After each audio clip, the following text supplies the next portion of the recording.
បងញ៉ាំមួយកុំបខំបងឯងបខំមិនបខំដល់ហើយកន្លែងហ្នឹង buffet បងនិយាយរួមទៅបងឯងញ៉ាំមិនញ៉ាំទៅធ្វើម៉េចកុំឲ្យទៅសល់បានហើយលេងដាក់យកទឹមកដាទីសោះលេងសបកឡើងមួយចានធំបាត់ហើយ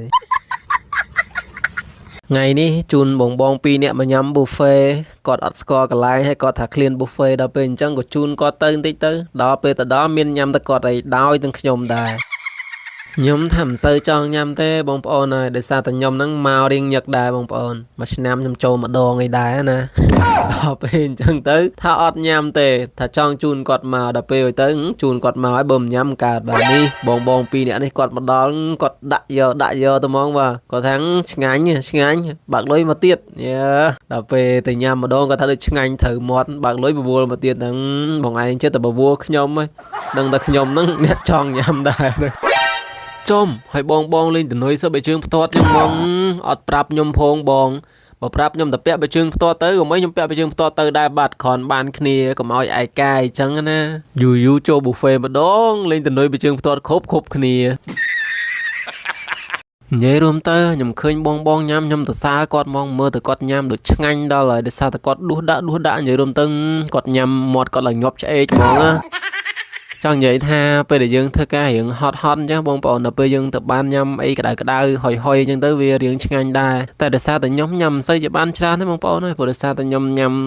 តែបន្តិចគឺខ្ញុំឆ្អែតហើយតែដូចបងប្រុសម្នាក់នេះវិញមែនតសើគាត់មែនបងប្អូនមើលមាត់គាត់ទៅដឹងហើយបាទគាត់ញ៉ាំទៅគឺ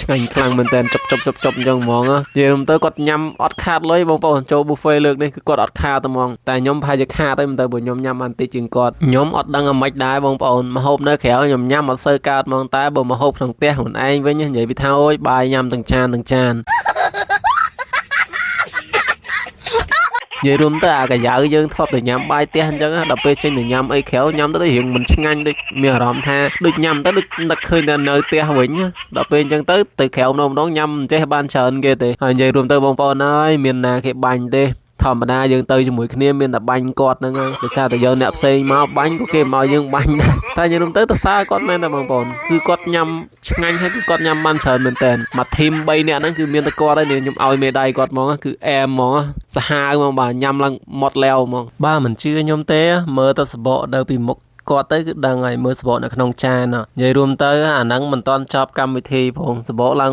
មួយចានបាត់ហើយហ្នឹងហើយចុះទៅងំទៅចប់កម្មវិធីដឹងប៉ុណ្ណាទៅនិយាយរួមទៅមែនគាត់គឺ the best មកញ៉ាំសាហាវហ្មងប្រសើរគាត់ហ្មងខ្ញុំវិញឆាចបាត់ហើយបងប្អូនអើយចេញក្រៅញ៉ាំអីមិនកើតគេបាយនៅក្នុងផ្ទះវិញដូចទៅនិយាយអញ្ចឹងបាយម្ដង2ចានអីវិញអត់ដឹងអាម៉េចឆ្ងាញ់តែបាយក្នុងផ្ទះខុសពីគេផ្សេងគេនិយាយថាបាយក្នុងផ្ទះញ៉ាំឆ្ងាញ់តែបាយនៅក្រៅអូយដល់ពេលខ្ញុំវិញឆ្ងាញ់តែបាយក្នុងផ្ទះខ្ញុំវិញលើកទងសតាំងពីយូរហើយបងគាត់នៅអង្គុយញ៉ាំតនឆ្អែតផងនេះខ្ញុំវិញញ៉ាំបានមិនតិចអង្គុយឡើងង៉ែលពោះបាត់ហើយនឹងតឹងពោះបាត់ហើយឆាចបាត់ហើយ